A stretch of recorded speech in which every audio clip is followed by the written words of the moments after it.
Of this discussion is to talk about women's organizations, and I have a bias, so I'm going to say this right off the top, that I feel that all organizations, but especially women's organizations, should be not only 501c3s, which is a nonprofit organization whose gifts to it are tax deductible.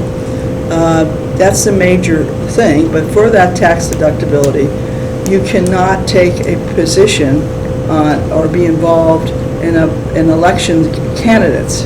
You can obviously encourage people to vote, you can get them to register, all those things are permissible, but you cannot participate in elections vis-a-vis candidates. You can, however, with a 501c3, participate in referendums. A lot of 501c3 people do not understand, because you can participate and be involved in elections if you have an H selection. I know this is all gobbledygook, but 501c3 or 501c, it's really a code, the section of the IRS code, Internal Revenue Code, and it has to do with if you're a nonprofit, you aren't treated like business. You're not subject to business taxes at the federal level, but you have some rules if you want deductibility, meaning that your giver can deduct it from their income tax. So for that, you can't get involved in elections. And the word partisan, I think you should take out. In any election where there's a candidate seeking office, that candidate could be an independent, it could be a Democrat, Republican, whatever, That's not the issue. The issue is you can't be involved in elections of candidates, because a lot of school boards are nonpartisan, by the way, and you can't get involved in that either. Secondly, though, if you file for an H selection, you can do a certain amount of lobbying work. There's a formula. Essentially, I'm a little rusty on this, and you can say the exact formula, but a percentage of your spending in a given year can go to lobbying activity.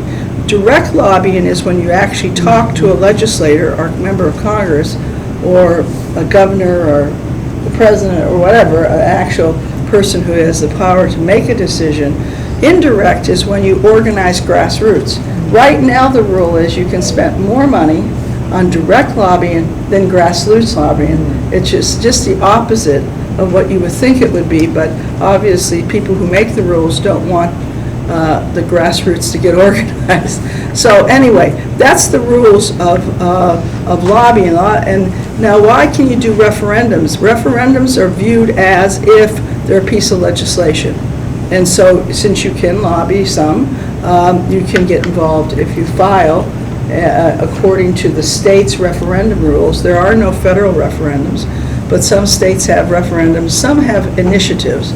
There's far more in the west of those than there is in the east. But I could go through those rules, but that'll take me astray.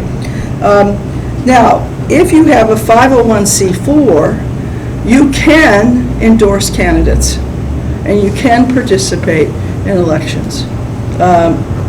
You can do more, like give money directly to a candidate on the base if you form a PAC.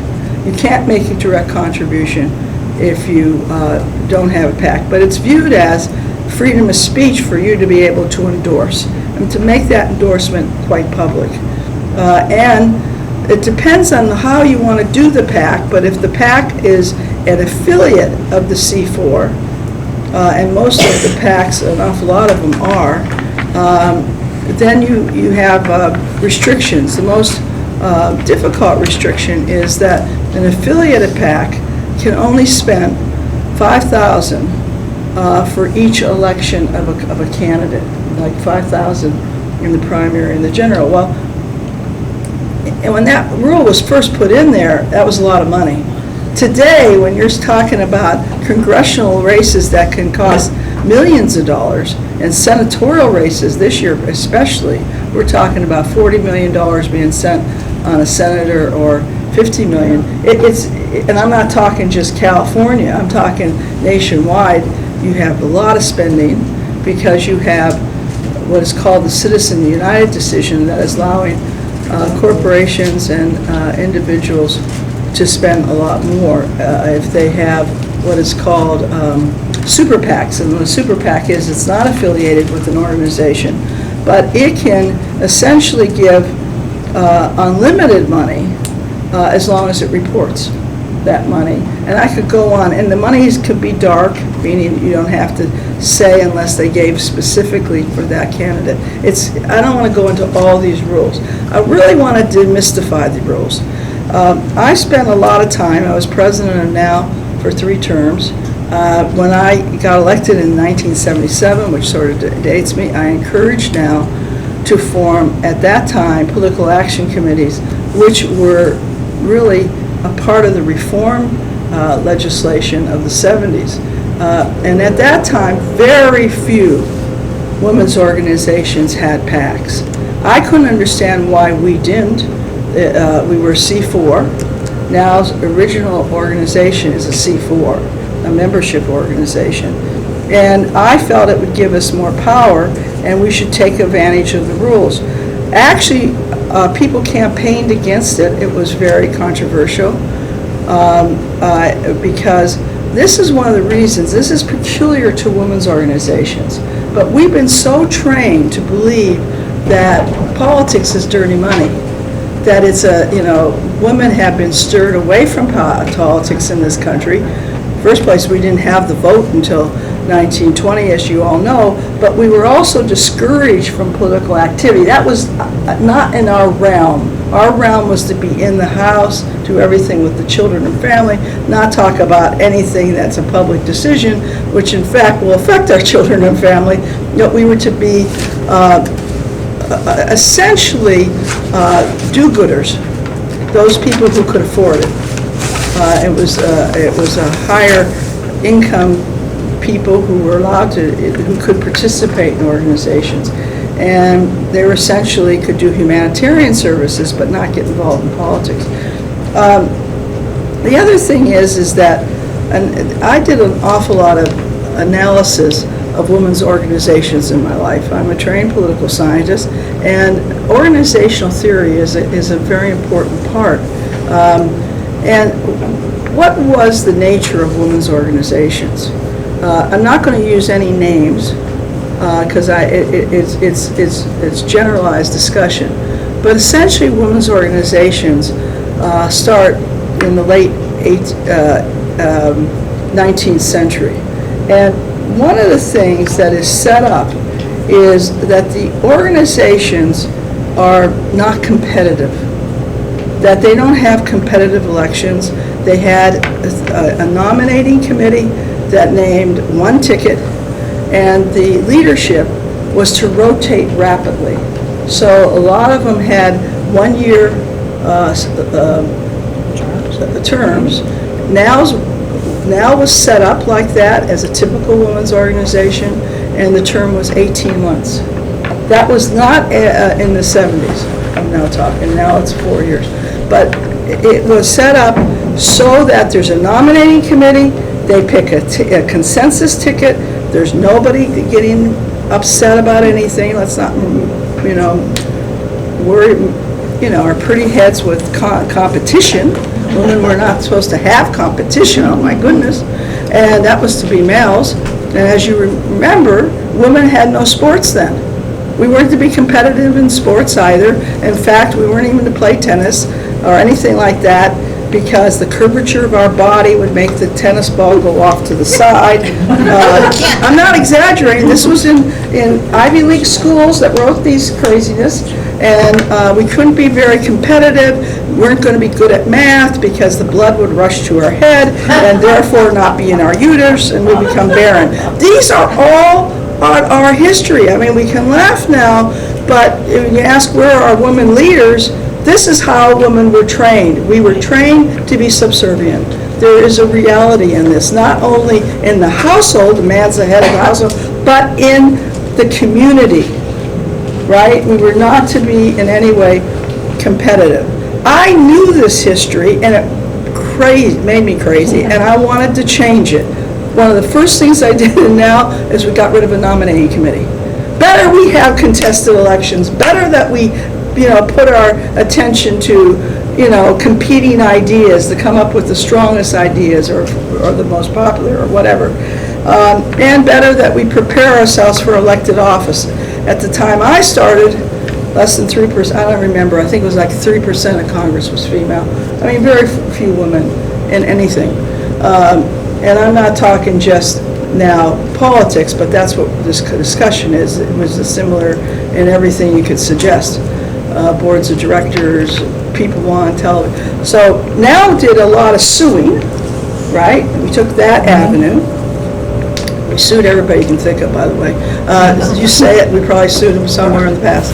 And if we didn't do it, one of our colleague organizations did. Women's Educated Action League, which I think we should pay homage to, sued every medical school and every law school on the basis of Title IX. They didn't leave any exceptions. We were there doing it individual school by individual school. We picketed, we demonstrated, we marched, we used everything, but we were not using political power. And I wanted us to use that tool too.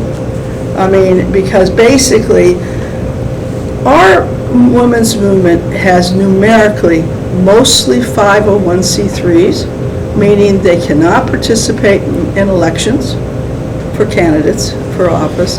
And number two, we have think tanks. But because we don't participate in the grand show of electing people, our think tanks, frankly, have policy positions that we then have to go beg people who in essence owe us nothing because we weren't there when their necks were on the line. And I'm not talking about giving money for quid pro quos. That's against the law anyway. I'm talking about we have strong opinions. We're asking people to take stands. We should be there when they are trying to get elected. We should be helping them so that our viewpoint is the majority so we can pass some of these great ideas that we have. And it goes hand in hand. You have to participate in all parts of the decision-making process. And one of the major parts of the decision-making process in a democracy is the election of officials. To have so many active women sidelined from that is ridiculous. And we should not, and it's so easy to form a C4. You can have a C3, it can have a sister C4. The rules are different. The rules are you can't get tax deductibility. But one of the things I learned as being president and now, I didn't even know C4, C3 until I got all involved in this. And a lot of people don't care if they have a C4, if they have tax deductibility, especially if they're giving small gifts. They might not even be an itemizer. It didn't matter to them at all. In fact, it never hurt now, and it's fundraising. We didn't form a C3 until the 80s, and we had already raised $10 million in 1 year. I mean, so it is a lot of people, if they get involved in the cause, and our average gift was small, but now we see with Obama and everybody else, and Hillary and everybody, small gift giving is very important to all candidates. And so it's also very important to all organizations. If you want to have every member having an equal voice, especially if it's a membership organization, you don't want to make the dues too high, or you don't represent a total cross-section. So anyway, having said that, I really think that more of our groups should form C3s. I don't understand the reluctance. There is no liability. You just have to keep your books separate, and you have to make sure that you don't take that the people who give you money know that they aren't going to be deductible, and you have to abide by the election rules and all that. But it's not that complicated. Good Lord. I mean, we all are able to do this. And I think it gives more women into the electoral process, which means that we'll have more candidates, etc. Now, as we know, we do have Emily's List now. This all predates Emily's List. I'm talking the 70s. Emily's List is formed in '86. And you know what a great job they've done in fundraising. But we now have lists on all of the, and it's a political action committee, by and large. Oh no, I imagine right now it has both the C4 and the foundation, because that's the whole, that's the whole tools we have. But basically, I feel that even though we have that, we should have many of those things. I mean, it has a bottom line that it's democratic, and that it's pro-choice, and some other issues. It endorses the Equal Rights Amendment and things like that. But for example, a person here says that you're have an organization for domestic violence. To my knowledge, there is no domestic violence group that has a PAC, and yet you need legislation, and you need to play the legislative game. Now, also, you need your human service provider. That human service provider should be a C3. So that you get tax deductibility, because that's truly a charitable, educational, but a human service provider. Planned Parenthood, for example, its money that actually performs health care services is deductible, and they also get a lot of government funding. Well, at the same time, it has an action committee, which is a legislative, and it has a PAC. So it's using all of the tools that are provided under the current laws. But I don't know of any group, and there might be, correct me if I'm wrong, in the domestic violence field. Now, I just picked that out because there happened to be a person here, and that's almost all women's, almost all the domestic violence shelters, the employees and the people running them tend to be women. I feel that each of our issues should have those, and in fact, I see nothing wrong with having the C3, the C4, and the PAC. That's what the rules are. I happen to think we should get very involved in rules. Who makes up the rules dominates the game. That is reality. It would be like playing soccer, baseball, whatever you want to call it, and not knowing what the rules are. You have to know the rules to play the game. You got to know the rules of legislation, of the ability to participate in the legislative process, the political electoral process, and the charitable process. And you got to get so interested in it that you seek to change the rules. How can it be that a corporation can give unlimited money? A law firm can go around and ask all their partners to give money, but a group like NOW, which has many thousands of members, can only give 5,000. It doesn't make sense that those are rules that were made up. They're not, you can change the rules only if you have legislative strength. And in my opinion, if you have electoral strength as well as legislative strength, you're stronger. And right now, in my opinion, the rules disadvantage the way we're playing it, women's groups. And we're actually not fighting even with the full force of the current legal rules, but we should be changing them to give us more equal power, because right now we don't.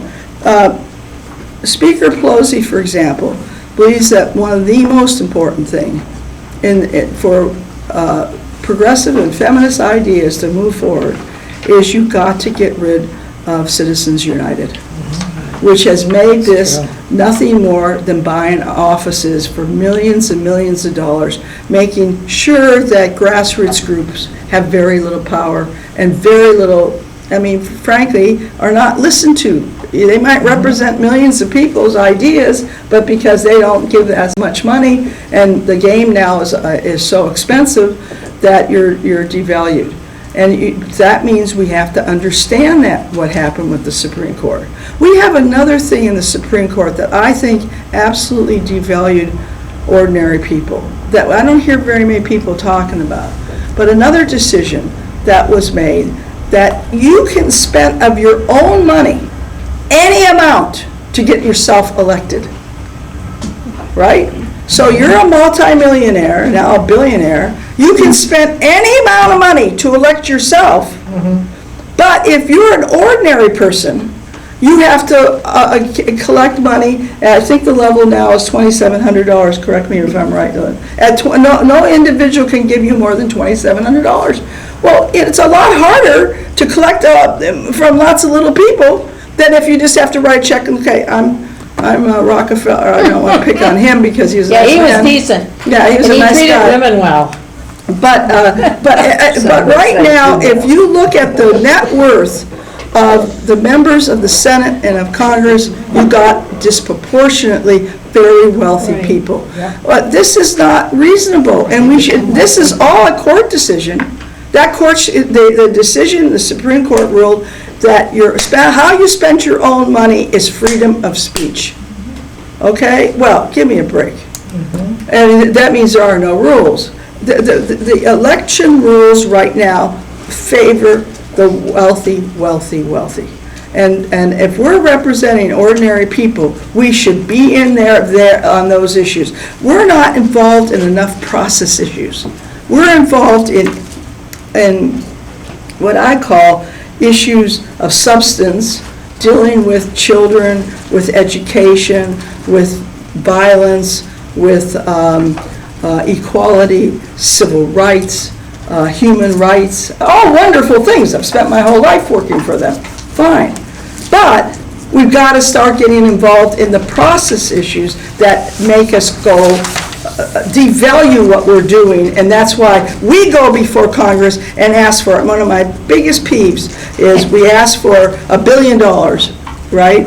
Right now, that's the ask for international family planning. We should be asking for $8 billion, which is nothing compared to what we're asking in the military budget. But that could help so many women and people on this earth to be able to take control of their lives. It would save maternal mortality lives. I mean, women who are dying in birth, giving childbirth.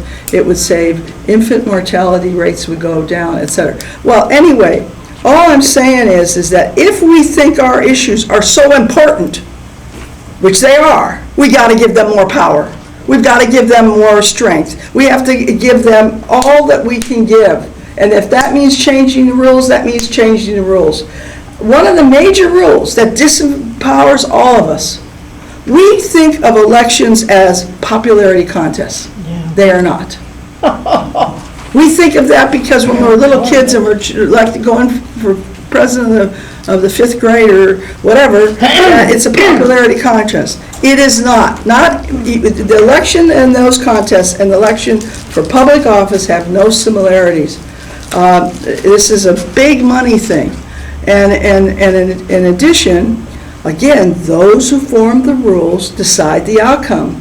This has a rule in our state legislatures and Congress of drawing the district lines. You all heard of gerrymandering, where you draw the district so your party, your crowd gets favored. And so there really is no contest. Once the primary is over, the election is over in a large portion of our state legislative districts and congressional districts. I used to be able to predict, and still can, about 95% of who's going to win just if I know the composition of that district.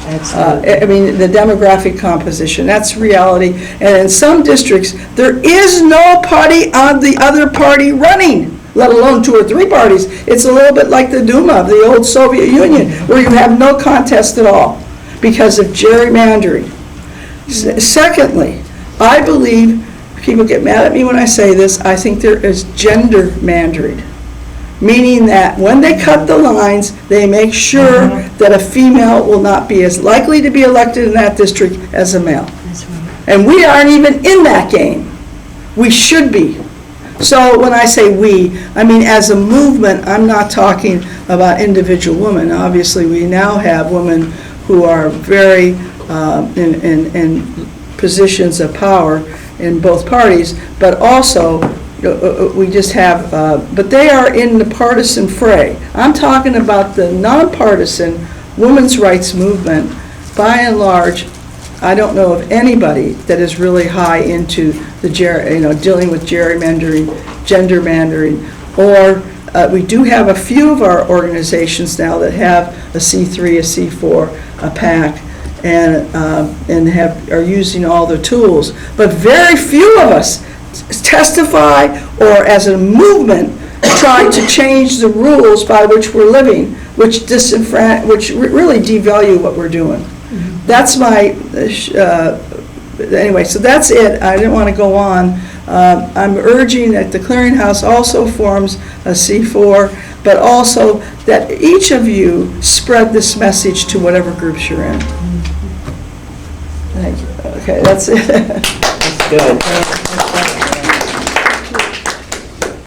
We're very fortunate to have Abby Levine from the Alliance for Justice here to discuss the issues of 501c3 and 501c4 and political organizations. Thank you so much. It's really a great treat to be with all of you today. I've seen you come to these meetings in our offices for years and years and years, and I'm not sure, this may be the first one that I've actually managed to come into, so I'm really pleased to be able to join you and to be with such a vast, impressive group of women who have accomplished so much and are continuing to do so much, and reminding us about why this work is so important and why women's organizations are so important.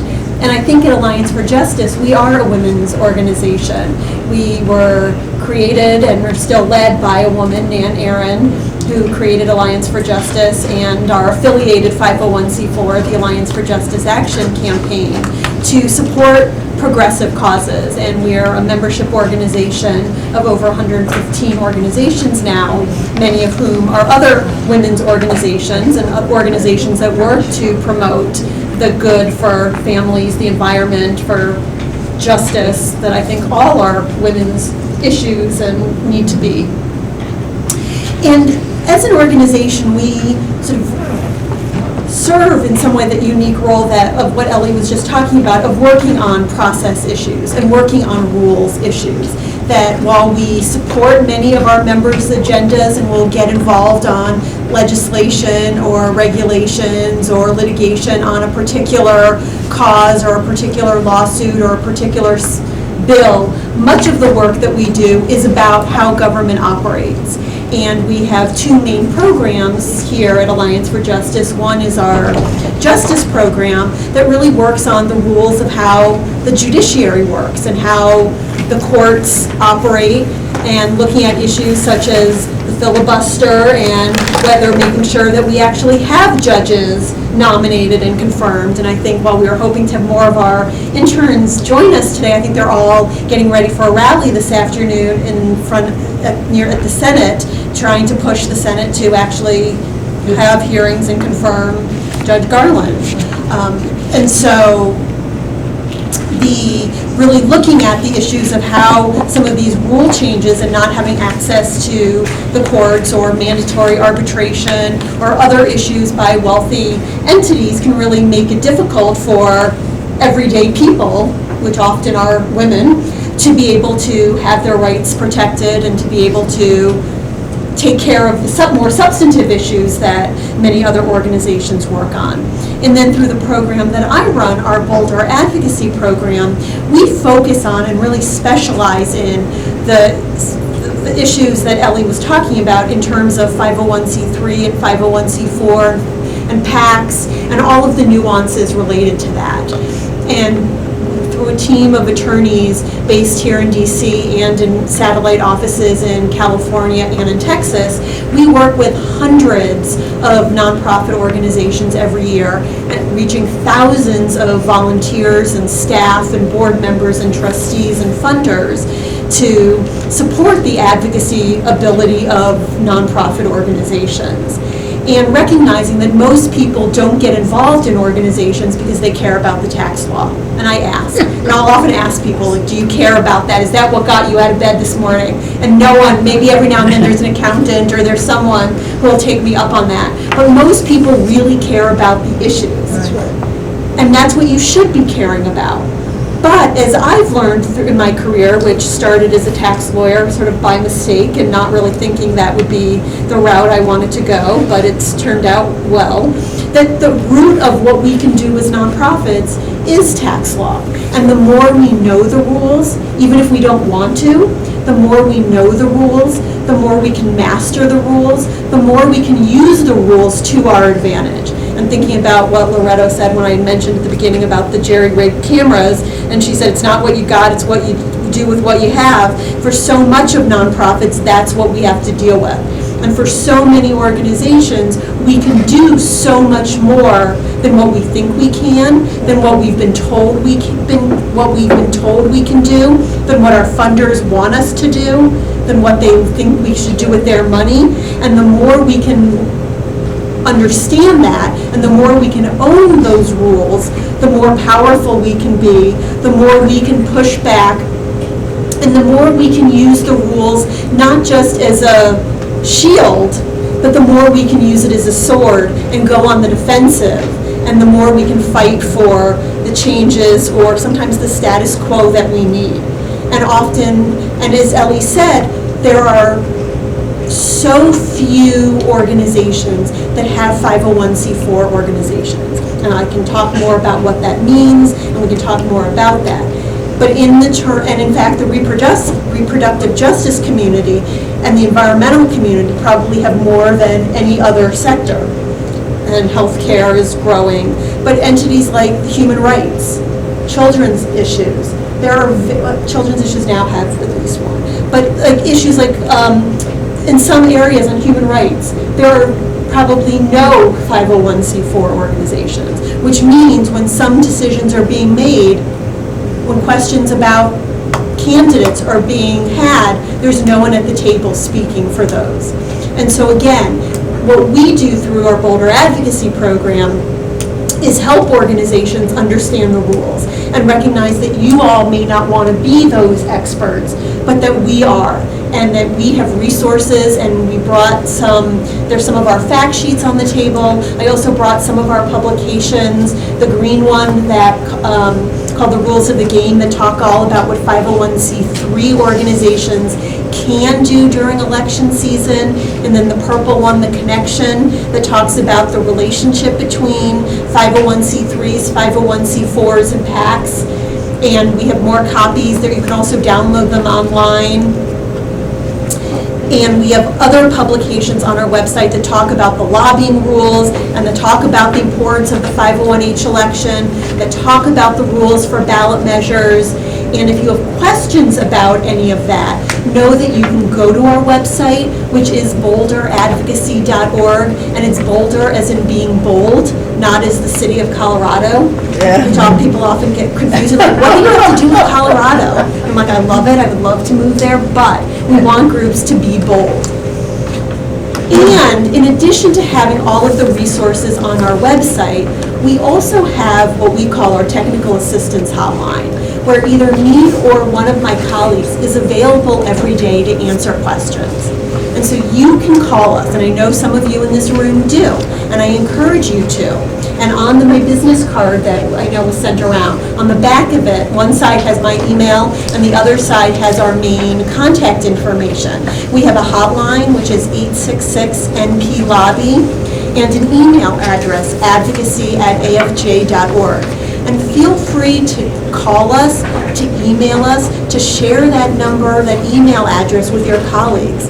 And while we don't represent organizations, and while we can't provide legal advice to each and every organization, we can help you navigate the rules and get a sense of what the law allows, where there's clear lines, where there's not.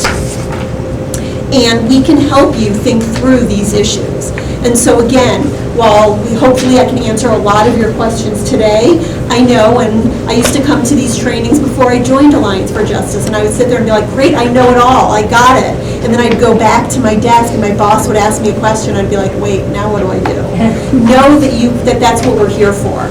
And through through funding of many foundations and some individuals, we're able to provide that service. And so just know that we're here, and I can, feel free to, after I can send an email out with some of these resources to everybody who signed in, and send you my contact information, and you can then be in touch with us.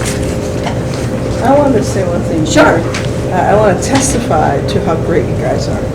And I was going to say it when I was speaking, but we have used you, and you've always been there, either here, your Washington office, or your San Francisco one. And because you're specialized in this area, as experienced as we are, and we have lawyers on our staff, you always have the right, you have more knowledge. And it's been generously given with no strings attached. And I think you're essential, so I'm very happy, I'm very proud that we're Thank you. Supporters. Well, great. And that's really what we're here for. And so we spend a lot of time talking to organizations about sort of this alphabet and these random assortment of letters and numbers that most people wish they had never heard of, but have suddenly become much more common and, again, really essential. And there are a lot of different types of tax-exempt organizations. That's a really big umbrella. When people talk about tax-exempt organizations, or alternatively we'll talk about nonprofits, they're often talking about this big conglomerate. And that can mean, as people here mentioned, 501c3s, 501c4s, 501c5s, 501c7s, 527s, the college savings plans, the 529s. That's a tax-exempt organization. There are a lot of different types of tax-exempt organizations that are created and built to do different things. What they all have in common is that they're tax-exempt. They don't have to pay federal income tax. That's what all of these types of entities have in common. And they're nonprofit, where they don't have shareholders. They don't give out stock. There's no individual who's going to make money from the success of a 501c3 or a 501c4 Ellie's not getting, rich off of this work. Nobody's getting rich off of this work. People can earn salaries, and people can, that's all. But there's no shareholders. And so that's what all of the different types of tax-exempt organizations have in common. Within that, there are a zillion different flavors.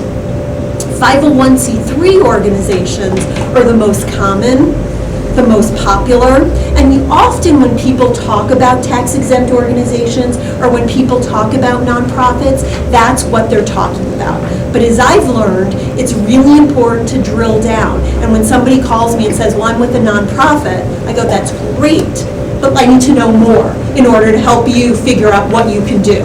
Because what one nonprofit can do may be very different from what other types of nonprofits can do. So as Ellie mentioned, 501c3s have the great advantage, and in many cases the unique advantage, in that contributions to them are tax deductible.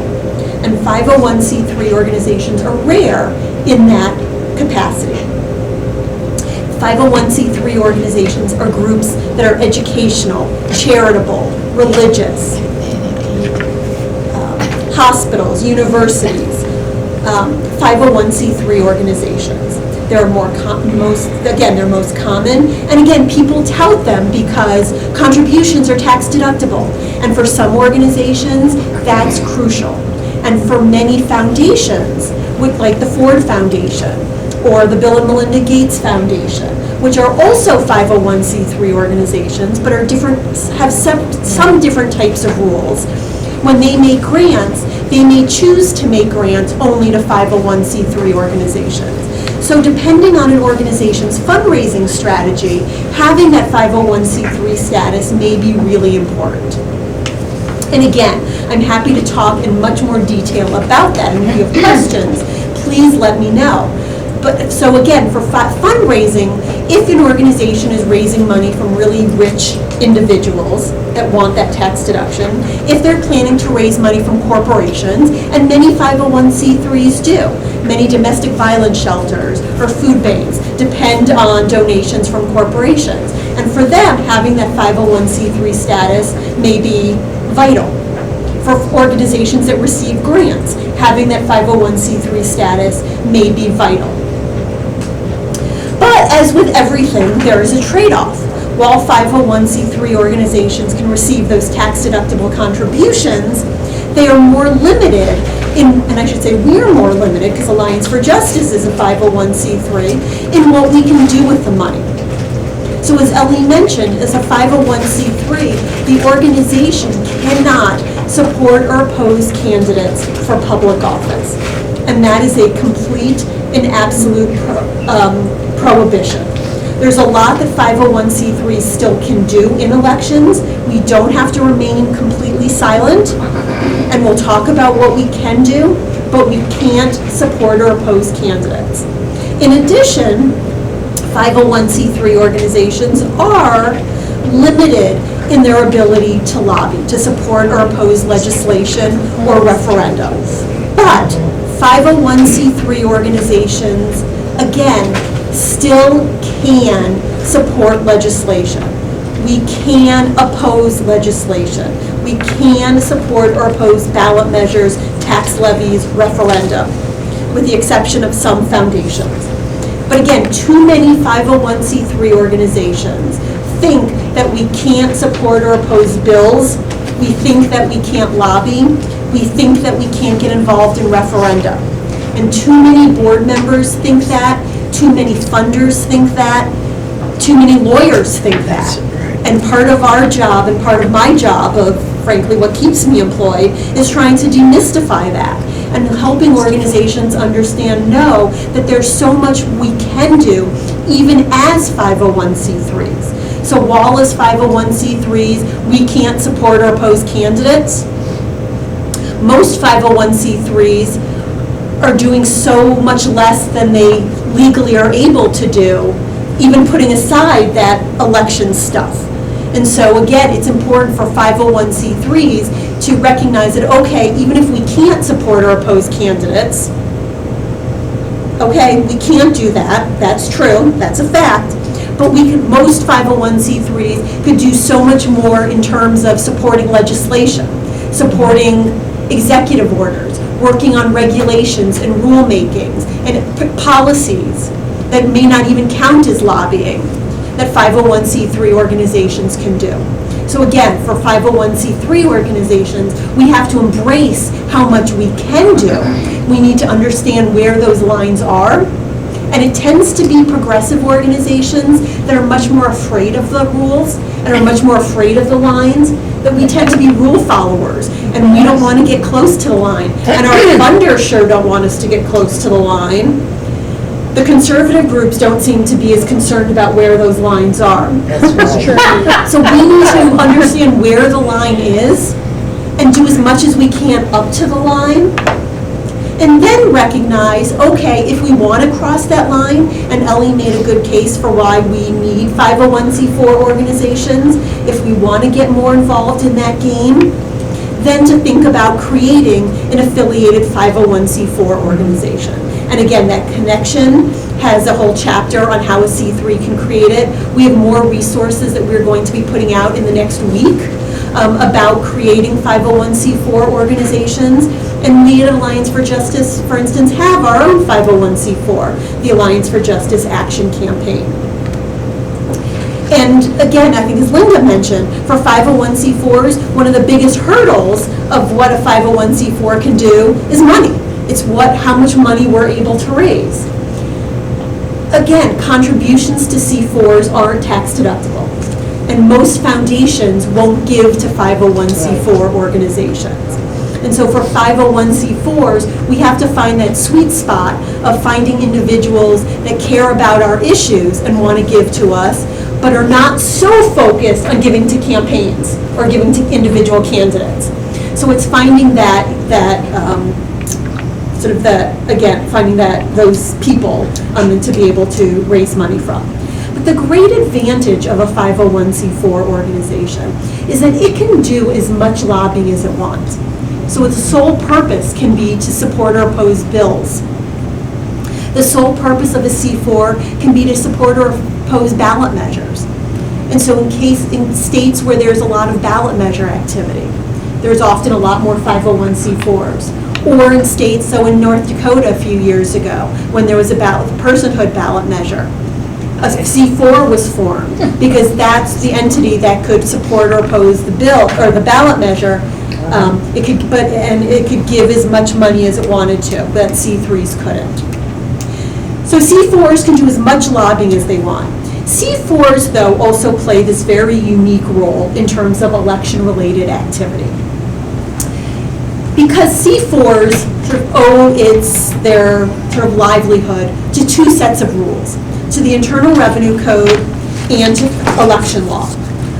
As a 501c4 organization, the organization, whether it's Feminist Majority, whether it's NOW, whether it's Alliance for Justice Action Campaign, whether it's Planned Parenthood Action Fund, under the tax rules, a 501c4 organization can support or oppose candidates as long as doing so is not its primary purpose.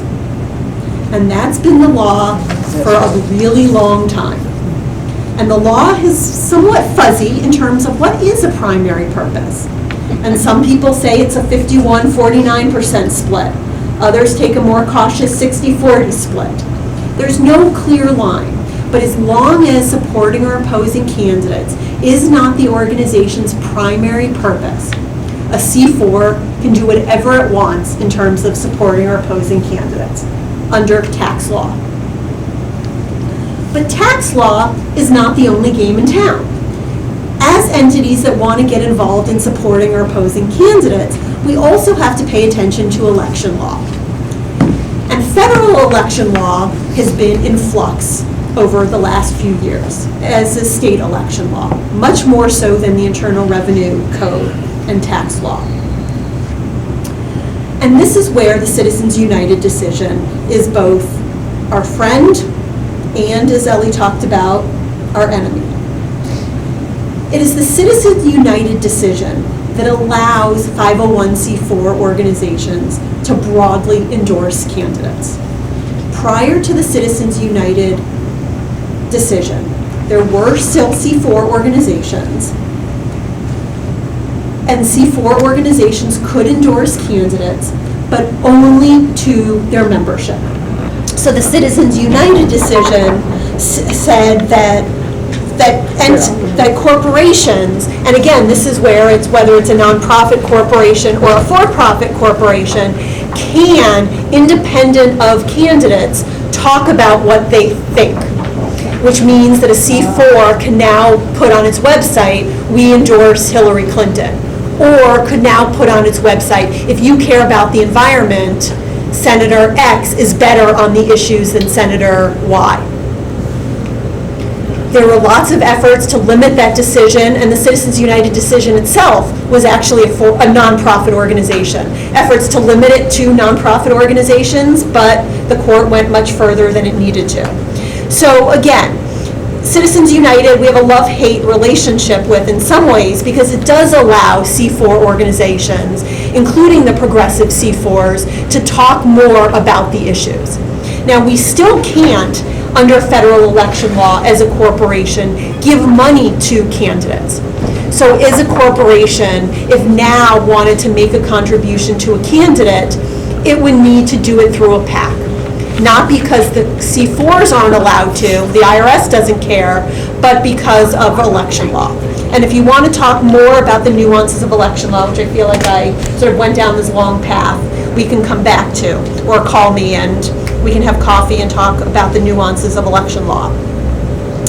But, and that's why there are other types of organizations that are political organizations, what are often referred to as PACs. And these are entities that are also tax exempt, but tax exempt under Section 527 of the tax code. And these are entities who are built to support or oppose candidates. And PACs include a wide array. So the Republican National Committee is a PAC.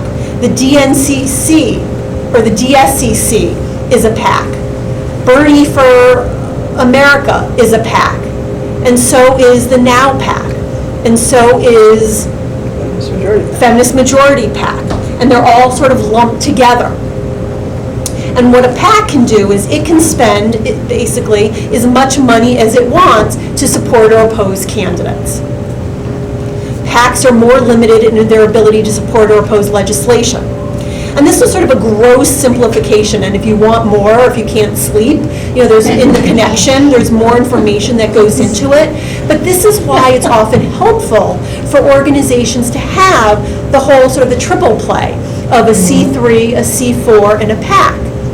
Because the organizations can do different things. And organizations have strengths in different things. And some of it may be the strength in fundraising, which is where the C3 comes in, which is why some organizations that started, and maybe why now, started as a C4. The Sierra Club started as a C4, but then ultimately created a C3 because of fundraising. That there was a lot of money that they could raise as C3 dollars, and they figured, well, might as well get that money. Yeah, but they can't pass that over to There are ways that they can, but it needs to be done very carefully and for very specific reasons. The money can't just be funneled from one organization to another, but there are ways to transfer, to grant money. And so, again, people often will call and say, well, should we start a C4? And I'll say, well, it depends. What do you want to do? Or they'll say, we want to start a C4, but we're planning to get all our money from this foundation. And I'll say, well, then in that case, you may not want to, that may not be the best route. And so it's important to understand sort of the benefits and the drawbacks of each type of organization before thinking about what organization is right. Now, in terms of elections, if an organization really wants to get involved in elections, again, a C3 is much more limited. C3s, again, can't support or oppose candidates. So if an organization wants to endorse a candidate, it would need another type of entity. And that's even if an organization isn't spending money on it. And a lot of times endorsements, we don't really even spend money on doing so. But even if an organization wants to say, we urge people, this is the person who's most qualified to hold this office, a C3 can't do that. Now, what I will say about a C3 is that these rules apply to the organization. And they apply to all the ways that an organization can communicate.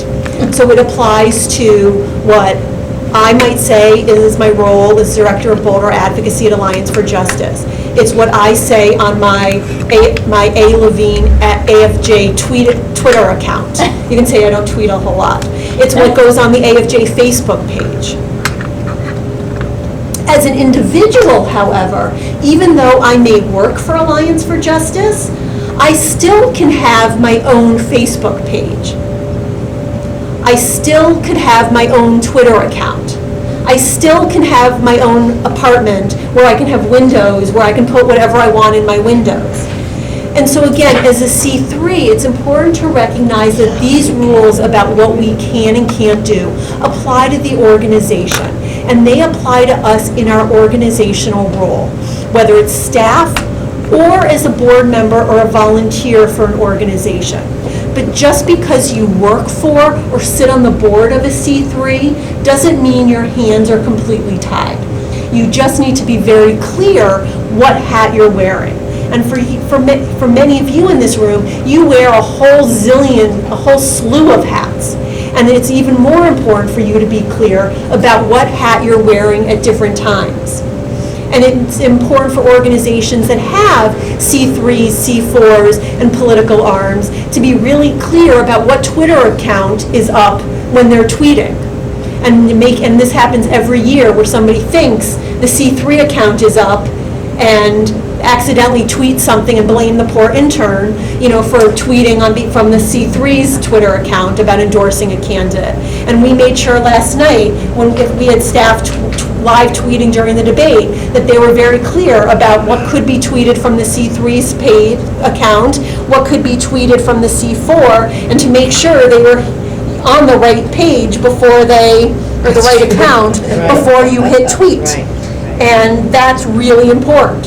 It's important for C3s in particular to have policies for staff. So you don't have staff going to meetings wearing buttons from the candidate rally that you were at last night at dinner. That's okay. You can go to these events even if you work for a C3, but you want to make sure you take off the button before you go to your C3 meeting. And again, it seems like a lot of nuances, but the more you understand that, the more you can figure out what you can do wearing which hat, the more you can do. Because for people who don't know the rules or aren't comfortable, they often will say, we're not going to do anything. Or I'm just going to say no to everything. And then sometimes people like that. That can be a good excuse. But again, it can limit you in ways that you may not want it to. And if you have questions about that, let me know. And the more associated you are with the organization, we recognize the harder it can be to separate yourself. But it doesn't mean it can't happen. And the IRS, in fact, has been very clear that just because someone is the executive director of a C3, or just because someone is the pastor of a church, and churches are 501c3s, doesn't mean they give up all of their rights. And we have sample policies, and we can help you navigate those waters. So again, C3s can do a lot. We just need to figure out what role in what capacity.